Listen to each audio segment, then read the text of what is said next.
Good morning, children. I am Sharmila Nasir. I am going to take the first online class today, and the subject is about science. And the first thing what we are going to do is the bridge course. Okay, I welcome all the children of standard 6 to the bridge course session now. The bridge course means what you have learned in your previous class. Okay, so that is what we are going to do now. That is whatever we have learned in our previous class of 5th standard. Okay, so that is the previous class is whatever you have learned in the 5th standard. In 5th standard, in science you might have learned many chapters, but out of it, the first basic chapter, what I am going to teach you now is, it's just a revision of the previous chapter, that is about living and non-living things. So first we are going to start with living and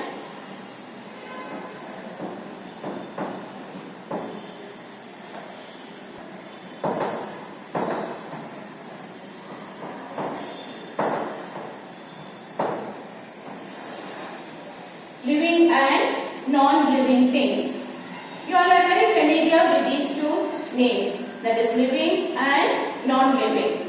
The main difference, okay, what you can find is from the living things and the non-living things, some of the differences what you already know. When you come to school, on the way, you might be watching many things around you. So out of it, some things you can describe as living things and some things you can describe as non-living things. Now for example, you and me, we are called as living things.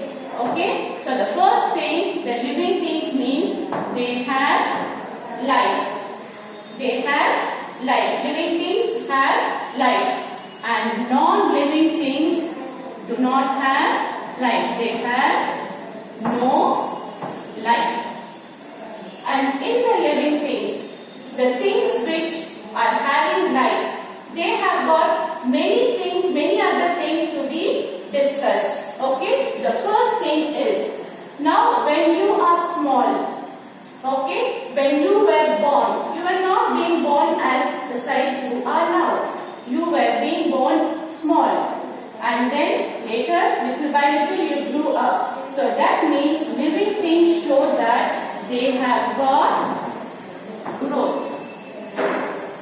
They have got growth. First thing, living thing has life.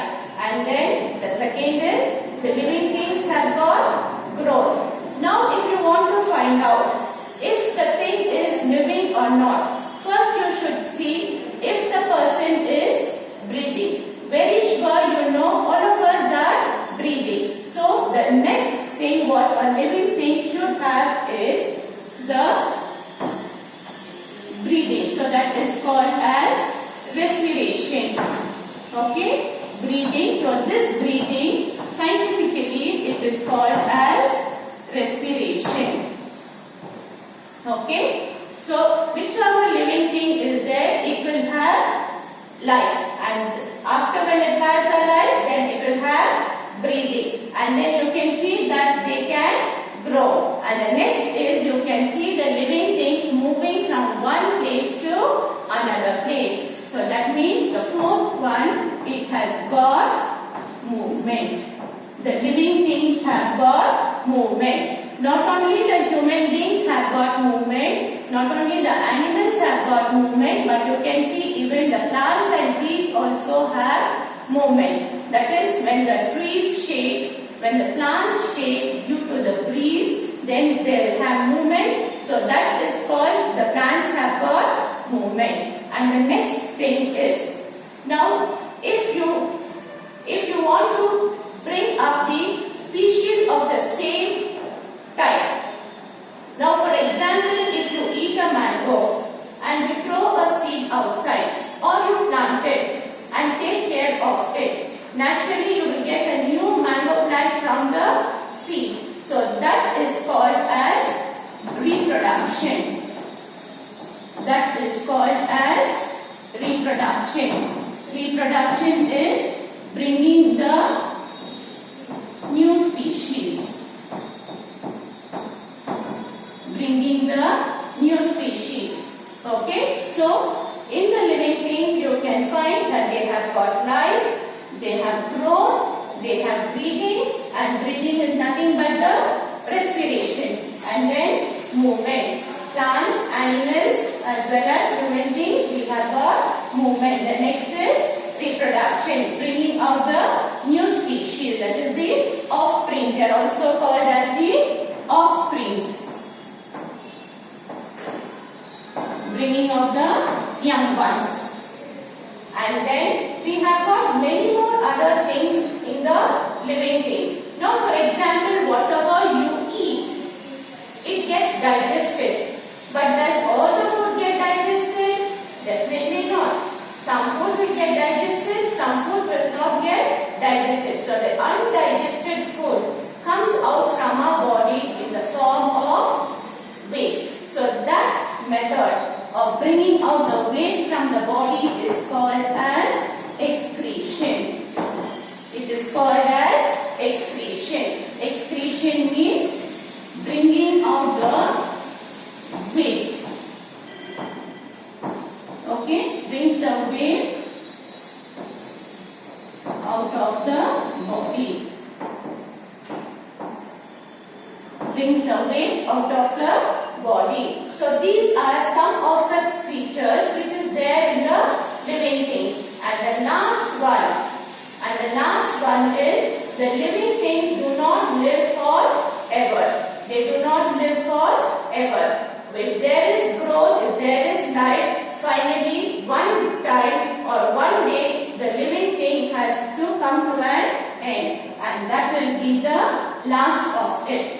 So these are some of the things which we have seen in the living things. So whatever we have seen here, the life, the growth, the respiration, the movement, the reproduction and excretion, all this is called as the characteristics.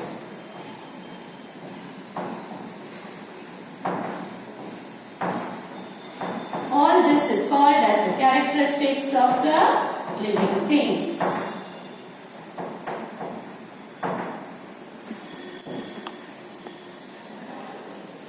So for today, this is an introduction about living things. Now based on this, I am going to give you a small assignment which is needed to be completed. Then that is by today itself it has to be completed, and very shortly we will be asking for your assignment. So now take out your books, take your pen and take down the assignment. Okay children, say now you have learned about the living things. Okay, you saw so many characteristics of the living things, but the same characteristics will not be existing in the non-living things. So now we'll see some of the characteristics of the non-living things.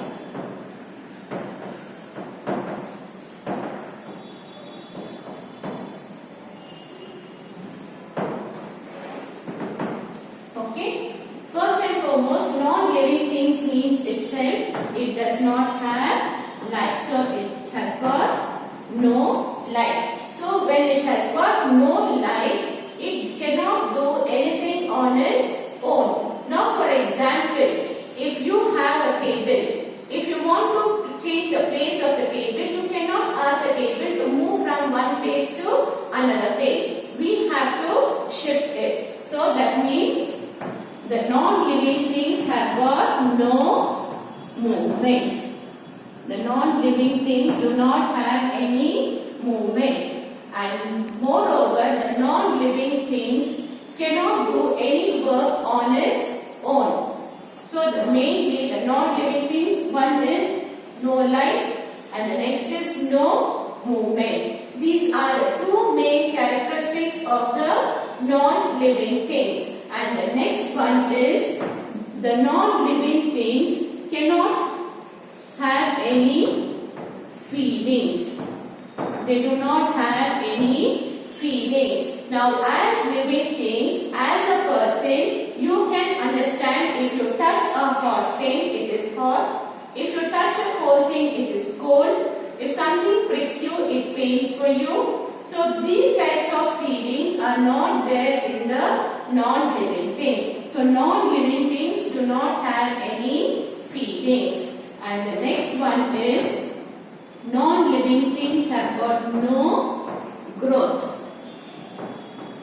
Okay, today if you buy a pencil box, even if you have it for the whole year, the pencil box will be of the same size. Neither it will become big, neither it will become small. So the pencil box, how you buy it will be in the same size and the same shape. It does not change at all. So that shows there is no growth for the non-living things. And these non-living things, they don't require any food. Non-living things do not require any food because they do not grow, they don't have life, so food is not required for them. So these are some of the characteristics of non-living things. So now we will just have a small recapitulation about the living and the non-living things. Okay, so first we saw that in science there are two main things. One is the living things and one is the non-living things. The living things has got life, it has got growth, it can breathe, it needs food, it can bring new young ones, as well as they can excrete. But all this will be absent in the non-living things. Non-living things, they do not have life, they have got no movement, they have got no feelings, they have got no growth, there is no need for them for food. So that is why they are called as non-living things. Non itself tells you that it is not there. So they are not living. So this is a small recapitulation about the living and the non-living things. Now I will give you an assignment which you have to do it today with the today's date. For today's date, do the same assignment in your project book and keep it ready and wait for the date for which we will be giving you to submit your assignment. Now be ready to take your assignment. Take your books, take your pens and take down the assignment. So this is your assignment for today, that is the 3rd June. Okay, so today is Wednesday, so mention the date and the day in your assignment. So your assignment is make a list of living and non-living things, each 10 items. So that is, in living things I need 10 names, 10 different names, and non-living things 10 different names. No repeating the same names again. And the second assignment is draw 5 living things. Okay, draw 5 living things means 5 different types of living things. Like if it is fruits, don't draw 5 different fruits and keep, or 5 different trees. No, fruits it is not required. You have to draw the tree, the birds, the animal, the human being, the plant. So like that. So no, that is tree means don't draw 5 different trees and keep. So 5 different types of living things with their names, and then 5 non-living things with their names. Non-living things, for example, it can be a box, it can be a table, it can be a chair, it can be a pen, a pencil, a house, and etc. If you have any doubts, just make a note of it and keep. In the next session, you can ask in the next session. Thank you children for watching this. Please try to cooperate with us in this online classes so that you